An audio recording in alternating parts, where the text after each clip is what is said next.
The Music in Africa Access 2023 conference held in Dar es Salaam featured over 14 showcases from across the continent by artists such as Bonga Flava superstar Mario from Tanzania,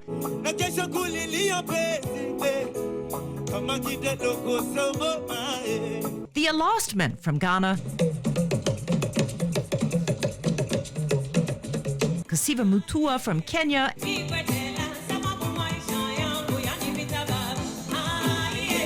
and the Madalitso Band from Malawi.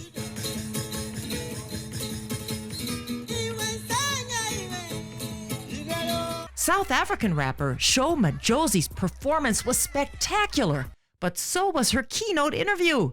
The Huku and John Cena hitmaker sat with me in front of an eager and admiring audience and shared a few secrets of her recipe to success. Here are some highlights. Some man I act rough like John Cena, some man I get tough like John Cena. You used to be cool when I used to come through, now you wanna act tough like John Cena.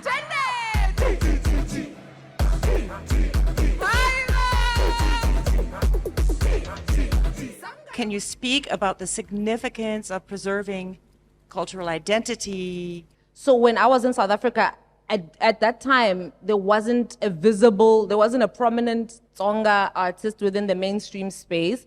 I wanted to see that, so I became that. And then after that, there was also this side of me that was very much Tanzanian. I mean, my family had been living here for quite some years. So I felt like I wanted to combine those things. There wasn't an artist that was making music that was a combination of South African and East African. So I took South African beats and I put Kiswahili lyrics on them.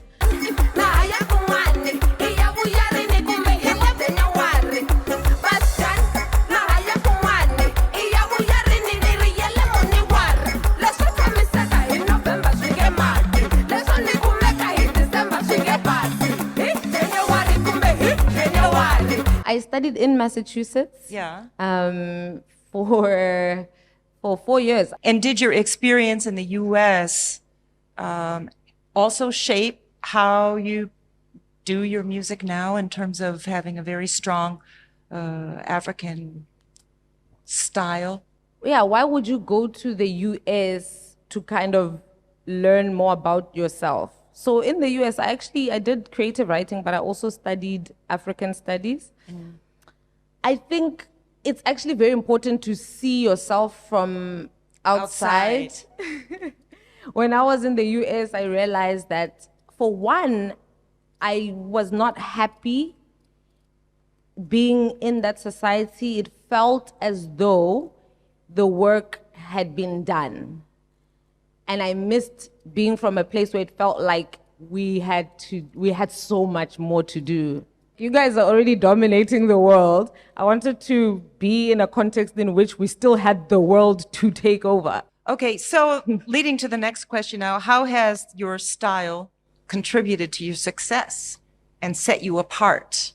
There's a lot of artists, these days, right? Like a lot of artists. And so how are you going to be differentiated from everyone? And I suppose my style really did that a lot for me. Anyone can push boundaries. You can go right now into your studio and make literally anything. You could hit these two bottles together and record it. You know what I mean?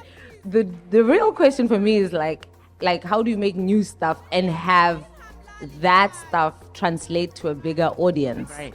I think that's the question. How do you introduce a new genre and then people embrace that? Okay, let's go with that then. So it's about taking something that is known, that exists, but putting it into a new context, right? If you want to be popular anyway, I think it might be useful to mix the unknown with some known, so make people feel comfortable. If I do a crazy, if I do a Shibelani beat at 167 BPM, I'm still gonna rap. So people who like rap are gonna be like, oh, maybe I should listen to that, Well, I'll do gom, but I'm still rapping. And so taking the familiar and adding your part.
I blew up, which was 2017, which is when I started.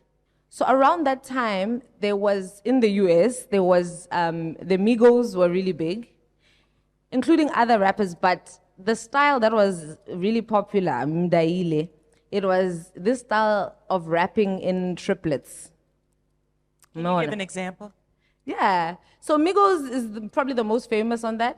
So they'll be like, Versace, Versace, Versace, Medusa, head on me like I'm Illuminati. Versace, Versace, Medusa head on me like I'm Illuminati. I know that you like it. Versace, my neck and my wrist is so sloppy. And that was the style of trap. I took that style of rap and I put it on Gqom and I put it on Kiswahili. So nikisema, kwani mnataka majozi aje amanini? Umeona? Kwani mnataka majozi aje amanini? Nye hamialiki. Mbona mwenzaka anasema nanipenda like. I'm actually rapping like the Migos if you listen carefully. Medusa head on me like kwa nini mnataka majozi aje amanini? Nye hamialiki. So you guys will be like, wow, why do I love it? I can connect with it. While at the same time, it's actually taking a trend ambayo tayari ipo. Give me a round of applause. Nah, no way. No way. In the work of creating and performing African signature sounds, which is what you do, what are the biggest challenges and opportunities for younger African artists, not that you're old, in the global market with regard to balancing authenticity and global appeal? We talked about language in the green room. Maybe that would be a good time to bring that up, balancing, because that language issue is tricky. Ooh, yes. You see, even me today, I'm like juggling many languages. Yeah. The language one, yes, it's a very tricky conversation. So in terms of global appeal, yes, how do you reach a global audience, but while you're still being yourself? So,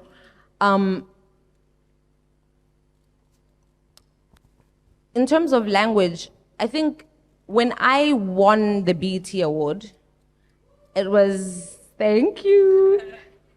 It was after I did Huku, which was not even in English. No, and that was a U.S. BET award, Yes. right? Which is different than the Exactly. African BET. Exactly. Yeah. So my big songs at that time were, there was no English at all. Because, sort of John Cena came afterwards. Mm-hmm. But so you can reach certain places, I think, and I've shown that.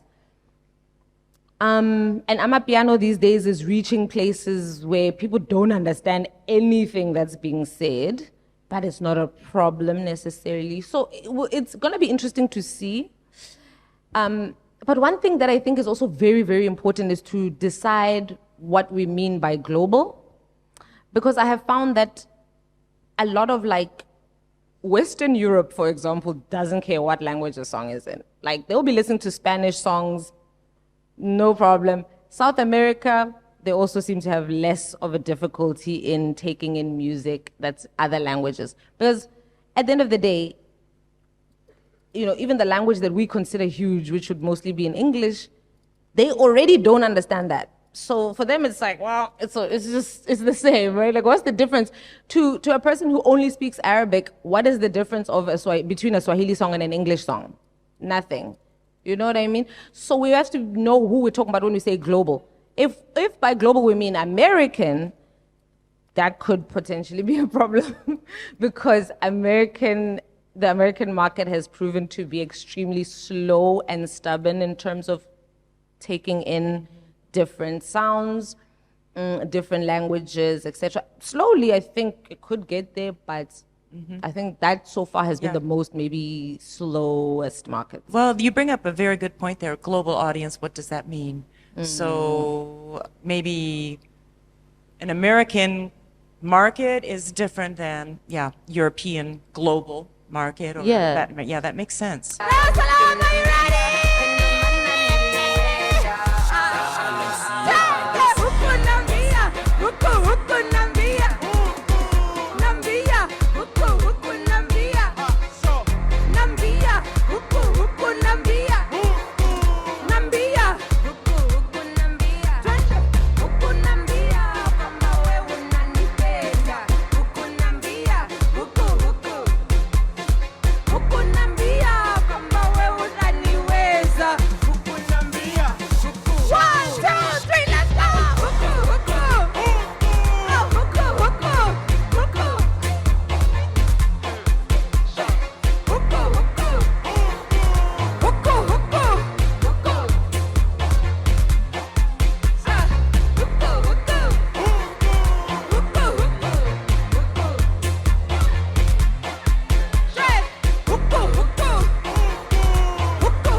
ethnomusicologist? Yeah. Ooh. Nice.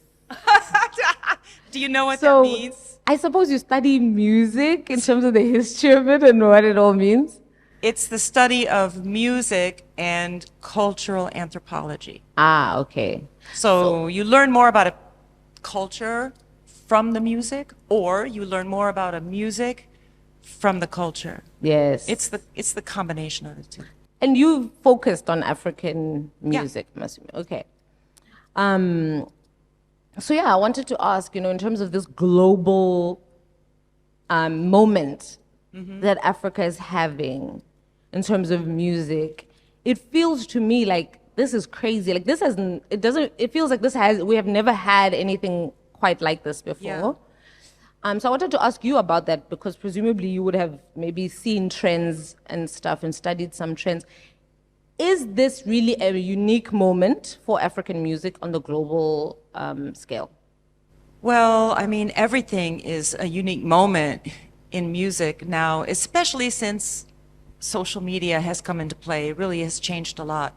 And when I started studying African music decades ago, Africans didn't know about each other's music because there was no way to communicate those things. But now everybody does. And so it's a very different world we're in, and the music just follows along. What do you think is happening right now in terms of African music? I think African music is blowing up. And Americans, anyway, because I'm based there and I am American, are really, really, really loving Afro beats. I'm sorry, I know we're in East Africa, but it's true. It's in the U.S. It's still Afro beats. It's the West African feel. However, amapiano, as you know, is so easily imported into any kind of music. So that's getting into Afro beats, which is then coming over to the U.S. So, for example, if I'm at a Zumba class or even at the gym or even in nightclubs, we hear a lot of West African Afro beats along with amapiano in West African music, but we don't hear so much South African music. We don't hear so much East African music. Yeah, I wanted to ask about that. We don't. Not popular music. I don't know. I didn't actually study that. I studied singing in Mali. So I love Malian music. I love Malian music too. Dembao yo, Mali kono dembao yo. Aya para so kono jigima, ubekere se dembao ma. That is so beautiful. Nice. I love it. Yeah, I love that style of singing. Yeah, me too. What do you think,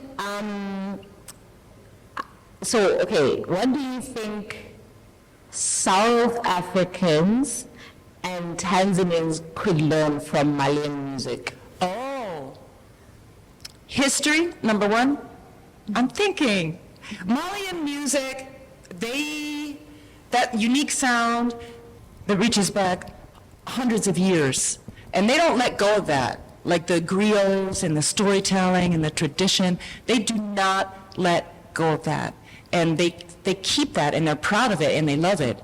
And I think that makes that music so strong. And they bring it into modern age in terms of technology and beats, but they don't change the core history, the historical value of it. I think that's what makes it so special. I don't know, South Africa has such a rich, strong music industry and music culture. I don't think we can say that they're doing anything wrong at all.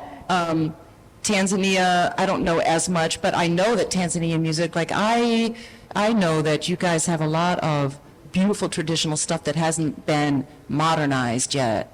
I mean, I'm thinking of the really old, I was asking yesterday, Mlimani City Center, I said, wasn't there a jazz group? It was like an orchestra called Mlimani Jazz Orchestra from like 1960s. And I think it was a taxi driver was like, oh my God, yeah. Well, what happened to that? What happened to that music? Why don't we hear that? Why don't we hear it updated? Tanzania, I can tell you from what I know, Zanzibar and here, is got its own energy, and you guys should take that and make that clear in the music like she does, or like Snoop Dogg does. You know Snoop Dogg, he's got the LA vibe, which is chill and cool, and he hardly does anything. He's just so, and Tanzania, I think, has that sort of very mellow Hakuna Matata. It's okay. Don't worry. It's all right. That's awesome. And so I feel like if you could also capture the energy of Tanzanians' pace of life and approach, that's unique. It's hard to describe, but I think it's something. I love that. You do? Yeah, I love that as a piece of advice. That's awesome. I haven't even thought of it that way, but that's exactly true. Because when I think of Amapiano, South African music in general, it does capture the energy in South Africa. South African people are much more dancing. Yeah. Or let me just say a specific kind of dancing.